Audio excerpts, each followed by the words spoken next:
Hello guys, welcome back to my YouTube channel. I am Nasim sir and today I want to discuss about gravitation from class 11.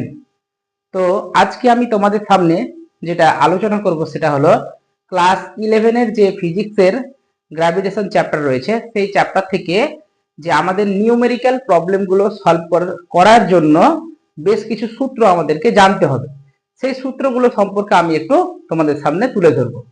মানে সেই সূত্রগুলো যেহেতু আমরা প্রতিষ্ঠা করেছি সেই সূত্রগুলো আমরা একবার কি করব রিক্যাপিচুলেট করব, সেগুলোকে সামনে রেখে আমরা নিউমেরিক্যাল প্রবলেমগুলোকে পরবর্তী ভিডিওতে সলভ করার চেষ্টা করব। তো দেখো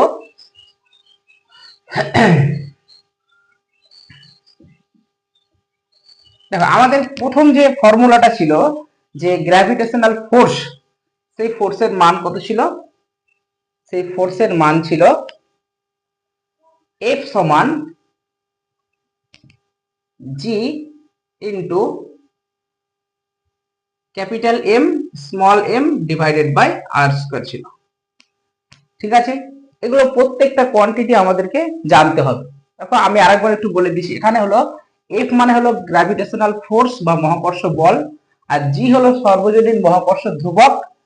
এই সর্বজনীন মহাকর্ষ ধ্রুবকের মান পৃথিবীর সব জায়গাতে সমান থাকে, আমি বলেছিলাম একই থাকে, কোনো পরিবর্তন হয় না। আর এম কি? এম হলো একটা বস্তু আর স্মল এম হলো একটা বস্তু, অর্থাৎ দুটো আলাদা ভরের বস্তু আমরা এখানে কনসিডার করেছি। আর এখানে আরটা কি? এই যে দুটো বস্তু আমরা ধরেছি সেই দুটো বস্তুর কেন্দ্র থেকে তাদের মধ্যবর্তী দূরত্ব। ঠিক আছে, তো আমাদেরকে নিউমেরিক্যাল প্রবলেম সলভ করার জন্য এই ধরনের সূত্রগুলোকে আমাদেরকে মুখস্থ রাখতে হবে এবং প্রত্যেকটা কি এখানে সেইগুলোকে আমাদেরকে ভালোভাবে জানতে হবে।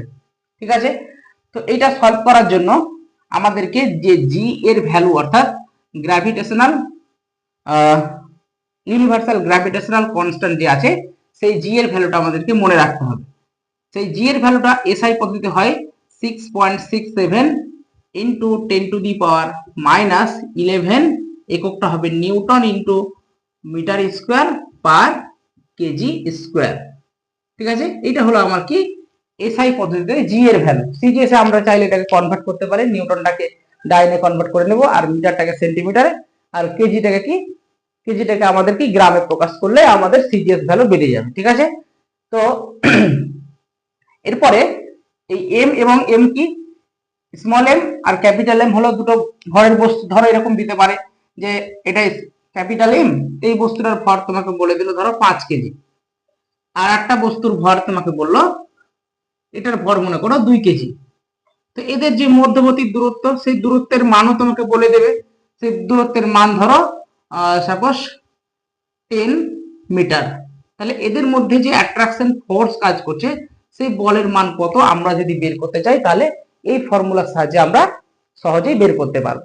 ঠিক আছে, এটা কিন্তু আমাদের একদমই ইজি সূত্র, এটা আমরা এখান থেকে যে রকমই আমাদের প্রবলেম দেখ না কেন আমরা সহজে এটাকে সলভ করতে পারবো। ঠিক আছে, তো এরপর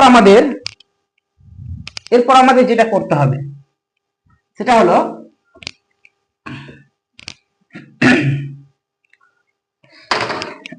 ধরো আমাকে বলে দিল যে পৃথিবী পৃষ্ঠে কোনো একটা বস্তুর ওজন কিছু বলে দিল।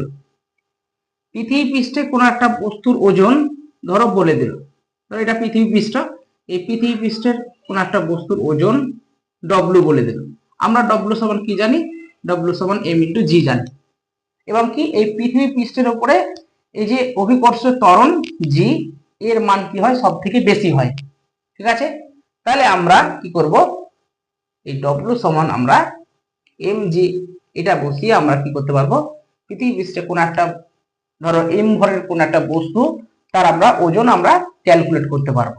ঠিক আছে, ধরো তোমাকে এখান থেকে জি এর ভ্যালু, এখানে এই যে জি এর ভ্যালু জি অর্থাৎ কি অ্যাক্সেলারেশন ডিউ টু গ্র্যাভিটি বা অভিকর্ষ ত্বরণের ভ্যালু তোমাকে বার করতে দেবে।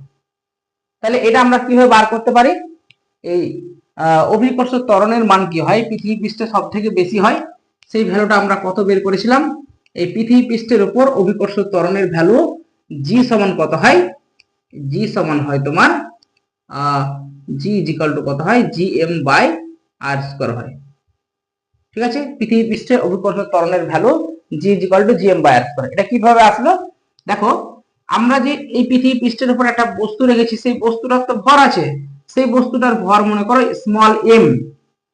তাহলে এই বস্তুটাকে কি করবে, পৃথিবী তার নিজের কেন্দ্রের দিকে একটা আকর্ষণ বল দিয়ে বস্তুটাকে টানবে, এবং এটা যদি পৃথিবীর ব্যাসার্ধ হয়, সেই ব্যাসার্ধটাই এই পৃথিবীর ভর যদি এম হয়, এবং কি এই ভর বস্তুটার ভর যদি এম হয়, তাহলে দুটো বস্তুর মধ্যে একটা দূরত্ব, সেই দূরত্বটা আর তাদের মধ্যে যে অ্যাট্রাকশন ফোর্স কাজ করবে, সেটা ইকুয়াল টু আমরা কি জানি, এফ সমান G into capital M small M divided by R square হয়। আর এখানে যে আমরা বস্তু রেখেছি, সেই বস্তুটা কি করবে, সেই বস্তুটাকে কি এম ভরের বস্তুটাকে অভিকর্ষ জি ত্বরণ দ্বারা পৃথিবী তার নিজের কেন্দ্রের দিকে টানবে। তাহলে দুটো বল সমান হবে, তাহলে একটা আমরা এফ সমান এম জি লিখতে পারি, আর একটা এফ সমান কত, G into capital M small M divided by R square এটা লিখতে পারি। তাহলে দুটোকে আমরা যদি সমান করে দিই, তাহলে একটা পাচ্ছি এফ সমান এম জি পাচ্ছি, তাহলে এম জি ইকুয়ালস টু কত, G capital M small m by কত আর স্কয়ার হয়।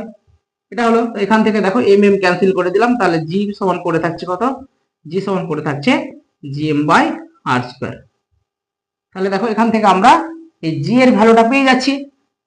এই জি কে কি বলা হয়, অভিকর্ষ ত্বরণ। এই অভিকর্ষ ত্বরণের মান থাকে, এই অভিকর্ষ ত্বরণের এসআই পদ্ধতিতে মান হয় 9.8 কত মিটার পার সেকেন্ড স্কয়ার হয়, এবং সিজিএস এ কত হয় 980 সেন্টিমিটার পার সেকেন্ড স্কয়ার হয়। এই মানগুলো বসিয়ে বসে আমরা বিভিন্ন ধরনের ক্যালকুলেশন গুলোকে আমরা করতে পারবো।